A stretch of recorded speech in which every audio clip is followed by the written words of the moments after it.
দেখুন, এটি হলো ড্র্যাগন ফ্রুট, এমন একটি ফল যা গ্রীষ্মকালে পাওয়া যায় এবং শরীরকে ঠান্ডা রাখার জন্য পরিচিত। এতে থাকা অ্যান্টিঅক্সিডেন্ট এবং ফাইবার স্বাস্থ্যের জন্য অত্যন্ত উপকারী বলে মনে করা হয়। উজ্জ্বল গোলাপি রং, কাঁটাযুক্ত উপরিভাগ এবং ভেতর পর্যন্ত রসালো।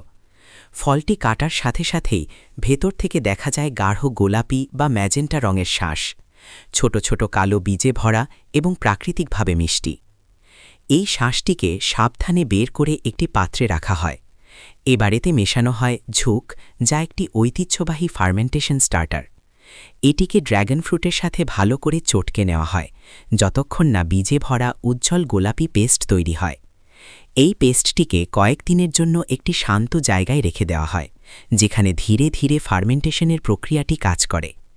কিছু সময় পর যা অবশিষ্ট থাকে তা হয়ে যায় একটি উজ্জ্বল লাল সিরাপ, মসৃণ, হালকা মিষ্টি এবং অত্যন্ত সতেজতায় ভরা। এবার এই ফার্মেন্টেড ড্রাগন ফ্রুট জুস পুরোপুরি তৈরি। এটিকে বাতাস নিরোধক বোতলে ভরে রাখা হয়, যাতে এটি দীর্ঘ সময় পর্যন্ত সুরক্ষিত রাখা যায়।